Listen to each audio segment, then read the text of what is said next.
Hello students, आज हम करेंगे यूटिलिटी का ही एक नया टॉपिक कंज्यूमर्स इक्विलिब्रियम। पहले हमने लॉ किए थे, तो law of termination marginal utility and law of equal marginal utility. आज हम इक्विलिब्रियम पॉइंट करेंगे। कंज्यूमर का इक्विलिब्रियम क्या होता है, पहले हम इसका मीनिंग कर लेते हैं। इक्विलिब्रियम का मीनिंग क्या है? According to Scitovsky, a consumer is in equilibrium when he regards his actual behavior, उसका actual behavior में represent होता है as the best possible under the circumstances and feels no urge to change his behavior। वो अपना behaviour change नहीं करना चाहता।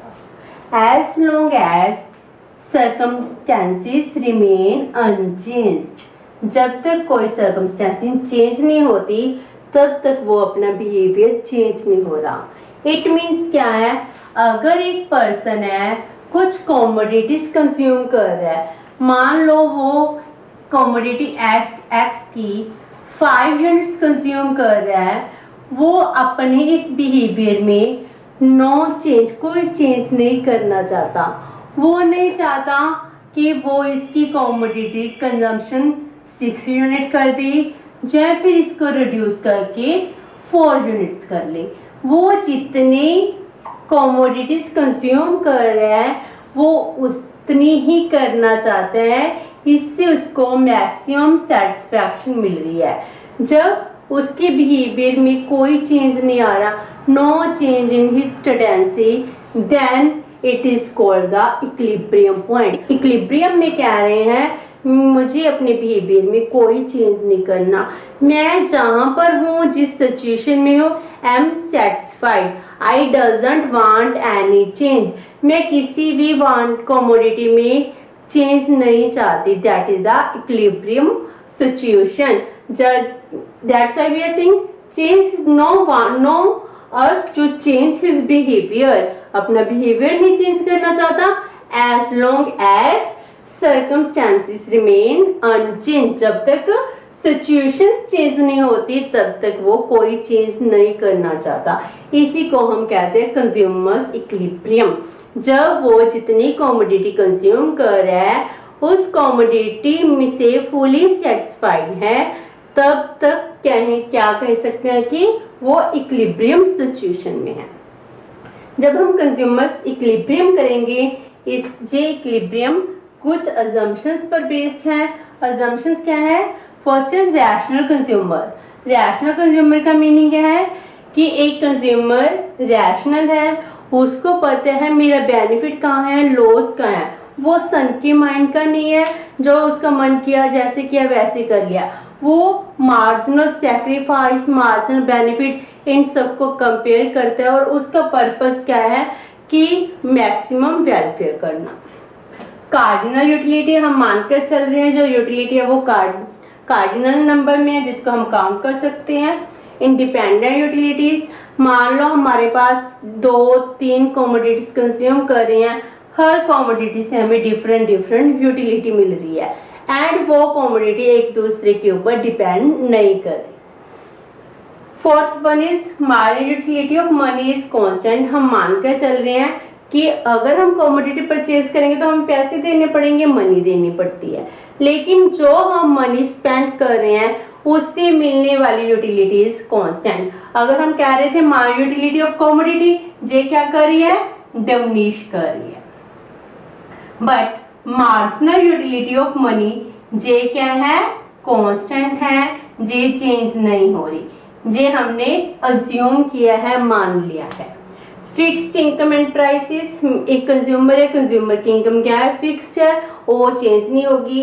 Product के प्राइसेस क्या है? वो भी फिक्स्ड है, वो भी चेंज नहीं होंगे। और no change in his taste, preferences, fashion में कोई चेंज नहीं हो रहा। अगर ये सब सिचुएशंस प्रिवेल करेंगी तभी हम एनालाइज करेंगे कंज्यूमर्स इक्विलिब्रियम। अब हम कंज्यूमर्स इक्विलिब्रियम को वन कमोडिटी केस में एक्सप्लेन करते हैं। अब हम consumer's equilibrium one commodity case में करते हैं। वन कॉमोडिटी केस में क्या है, क्या कंज्यूमर एक कॉमोडिटी ही कंज्यूम कर रहा है। हम मान के चल रहे हैं कि एक consumer only single one commodity consume कर रहा है। ये है one commodity case. Next video में हम करेंगे टू कॉमोडिटी केस। पहले हम कर रहे हैं कि एक कंज्यूमर जब वो सिंगल कॉमोडिटी कंज्यूम कर रहा है तो वो इक्विलिब्रियम सिचुएशन में कब पहुंचेगा, इसको हम टेबल एंड डायग्राम के थ्रू एक्सप्लेन करेंगे। पहले टेबल यहाँ पर है यूनिट्स ऑफ कॉमोडिटी एक्स, मान लो 1 2 3 4 एंड 5। एंड जब वो कॉमोडिटी एक्स कंज्यूम करता है उसको क्या मिलती है, मार यूटिलिटी।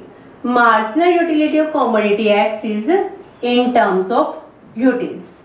वो कितनी है, अगर मान लो वो फर्स्ट यूनिट कंज्यूम करते हैं उसको 14 यूटिल्स मिलते हैं, लेकिन सेकंड यूनिट कंज्यूम करने से उसकी यूटिलिटी क्या हो जाएगी, 12 यूनिट हो जाएगी। थर्ड से 10, फोर्थ से 8 एंड फिफ्थ से 6। इट मीन्स क्या है, according to law of diminishing marginal utility, जब एक कंज्यूमर ज़्यादा क्वांटिटी कंज्यूम करता है उसको मिलने वाली एडिशनल यूटिलिटी क्या होती जाती है, रिड्यूस होती जाती है। एंड बाय अजम्पशन हमने माना है कि marginal utility of money remains constant, और हम इधर क्या ले रहे हैं, marginal utility of M for money, that is the constant 10 10 10 10। अगर हम फर्स्ट यूनिट लें तो भी 10 है, मनी का सेकंड यूनिट स्पेंड करेंगे उससे भी 10 यूनिट मिल रहे हैं, थर्ड से भी, फोर्थ से भी और फिफ्थ से भी। लेकिन कॉमोडिटी की मार्जिनल यूटिलिटी रिड्यूस हो रही है जबकि marginal utility of money remains the constant. जी था टेबल। अब इसी को हम डायग्राम के थ्रू करते हैं। ओ एक्स एक्सिस पर हमने कॉमोडिटी ऑफ एक्स ली है एंड वाई एक्सिस पे हमने लिया है marginal utility of commodity x and marginal utility of money की मनी एंड कॉमोडिटी, मनी की marginal utility. Marginal utility of money, चाहे हम यूनिट 1 ले चाहे हमारा लास्ट यूनिट हो, उससे मिलने वाली utility remains constant. This is the marginal utility of money. ये क्या बन गई, हॉरिजॉन्टल लाइन। चाहे हम फर्स्ट कॉमोडिटी कंज्यूम करें, सेकंड करें, थर्ड करें, फोर्थ, फिफ्थ, ये क्या रहेगी, कांस्टेंट रहेगी। अब हम करते हैं मार्जिनल यूटिलिटी ऑफ कॉमोडिटी। अगर हम फर्स्ट यूनिट कंज्यूम करते हैं हमें कितने यूनिट्स मिल रहे हैं, फर्स्ट से 14 यूटिल्स, सेकंड से 12 यूनिट्स, थर्ड से 10 यूटिल, फोर्थ से 8 यूटिल्स, फिफ्थ से 6 यूटिल्स। अगर हम इस लाइन को ड्रॉ कर देंगे तो क्या बन जाएगी हमारी marginal utility of commodity X, जिसकी स्लोप क्या है, डाउनवर्ड स्लोपिंग।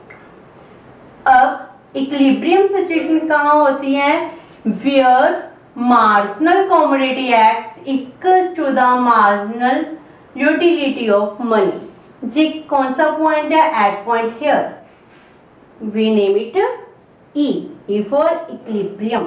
जब वो कंज्यूमर कॉमोडिटीज की 3 यूनिट कंज्यूम करेगा उसका मैक्सिमम वेलफेयर होगा, उसको ज्यादा बेनिफिट मिलेगा, क्योंकि यहाँ पर उसकी marginal commodity of commodity and marginal utility of money दोनों क्या है, इक्वल है। Marginal utility of commodity equals to the marginal utility of money.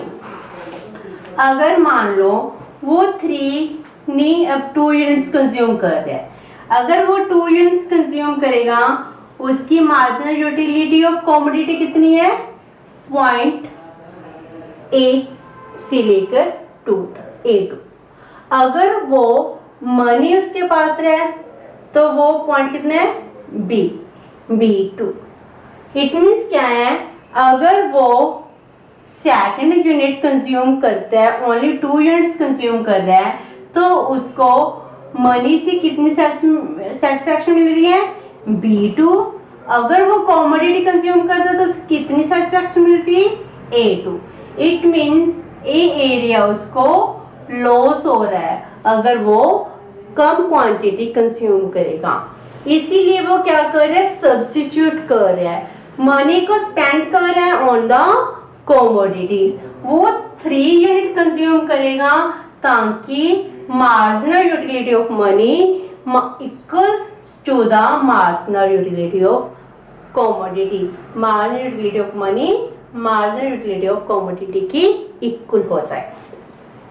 अगर वो 4 यूनिट कंज्यूम करता है, 4 यूनिट कंज्यूम करने से क्या होगा, उसको मार्जिनल यूटिलिटी ऑफ मनी से ज्यादा सेटिस्फैक्शन मिल रही है और कॉमोडिटी से कम सेटिस्फैक्शन मिल रही है। यहाँ पर क्या है, marginal utility of money gives him more satisfaction than the marginal utility of commodity. तो फिर उसको क्या बेनिफिट है कि वो मनी अपने पास रखे और कॉमोडिटी कम कंज्यूम करे, तो वो फिर वापस किधर आ जाएगा, ई पॉइंट पर। अगर इधर क्या था, marginal utility of commodity gives him the more satisfaction than the marginal utility of money, so वो इसकी टेंडेंसी क्या है, 1 यूनिट ज्यादा कंज्यूम करे। अब एट पॉइंट ई वो कोई चीज नहीं चाहता, he doesn't want any change in his consumption, because अगर ऊपर जाएगा 2 यूनिट्स कंज्यूम करेगा, जब 4 यूनिट्स कंज्यूम करेगा तो उसकी सेटिस्फैक्शन रिड्यूस होगी। So E point is equilibrium situation where he doesn't want any change. इसी को कहते हैं हम consumer's equilibrium. This is the in one commodity case. ये था हमारा first case, consumer's equilibrium in one commodity case. अब हम नेक्स्ट वीडियो में करेंगे consumer's equilibrium in 2 commodity case. Okay, thank you, have a nice day.